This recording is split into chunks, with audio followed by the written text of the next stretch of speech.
Hey family, my name is Claire and welcome to my channel, Let's Talk. So today I want to talk about this research that I did pretty much for college students who are looking to buy a car such as myself. This would be my fourth car. My first two cars I paid out in full, but they weren't great cars, they were lemons. And my third car that I made a purchase on, I was financing it. And car note wasn't bad, it was 230, and car insurance was 217. But I got into a car accident because this lady hit me at a stop sign. So my car is totaled. So I'm in the process of trying to get a new vehicle, but I'm currently just a student right now, so I don't have like check stubs to give. So I was on the internet trying to figure out how can I purchase a car without having check stubs, pretty much. Since I'm a student, they should have some type of program where students should be able to get a vehicle for a rated price, way cheaper than someone off the street or whatever, because we are students and this is a way of us to get back and forth to school, to campus, to lab, to events that the school are having, whatever. It's a source of transportation. So I think it should be a little bit more accessible to us. So a few pointers. So the first thing I want to talk about is establishing the ability to pay. So since you don't have check stubs, a good source to establish the ability to pay is tax returns. Tax returns from the past 2 years. You can use that. I did not know that. I did not know that you can use your income tax forms to show proof of ability to pay for a vehicle. So the next thing is to produce bank statements. You want to produce bank statements so they could be able to see your transaction, what's being deposited, what's being taken out, so they can kind of get a sense or idea of what's going on in your bank account.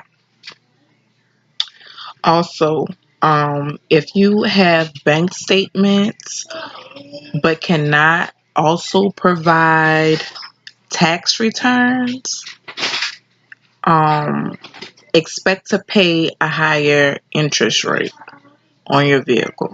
If you don't have your tax returns or your bank statement, you will be paying a higher rate for your vehicle. Um, Also, if you don't have bank statement or a tax return, you can generate a report with invoices and contracts. So with this, you want to list all your invoices for at least the past 12 months. I'm doing a video. For at least the past 12 months, you want to list all your invoices. And also, you want to provide details about your work that you have been contracted to do but haven't got paid yet, so they can see that you have this job, you're booked for this job, but you haven't got the expected amount of pay yet, but it is, you are tied in because you have the contract already filled out. So yeah, this information will provide proof of past income and allow a lender to predict future income. So from the invoices and the contracts, they could be able to see what your future income is going to be like, what it's going to generate into. So This also the sources for the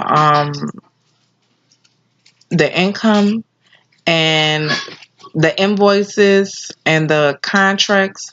This also is a good way to provide details about your source of income. Repeat that. Repeat that. This is going to provide details about your source of income, the invoices and contracts. And you only use those forms if you don't have a tax return or a bank statement. That's when you would use invoices and contracts.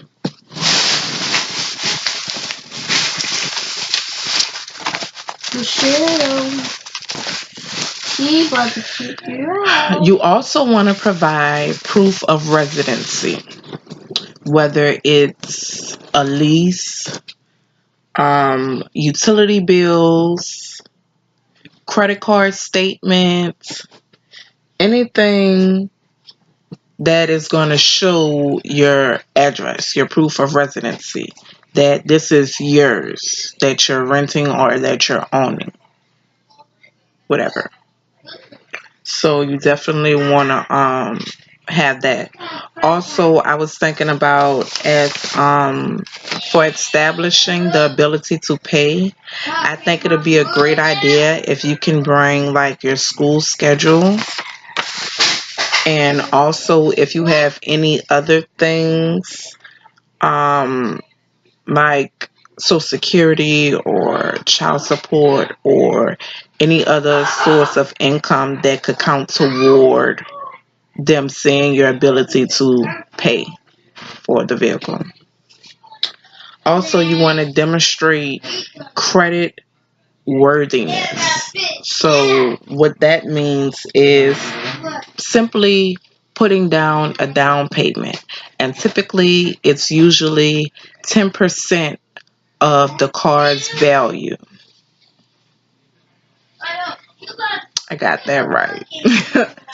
So yeah, you want to put down 10% or at least more, because the more you put down, the less the lender would have to give you to finance the vehicle. So this is just some stuff that I learned today. I was researching because I am in search of a vehicle, a used vehicle, and I am a college student, and I think that they should have like programs for us to be able to get a vehicle and not have to worry about the stress of check stubs and bank statements and all that stuff. I mean, we do have an account with the school. We have a bank account with the school, so that the bank account shouldn't be an issue. But as far as working and going to school, some people don't, work. They just go to school, take care of the kids, like me. But I do have small jobs, like different little jobs that I do, but it's not like, straight through where they could just like see, what's going on.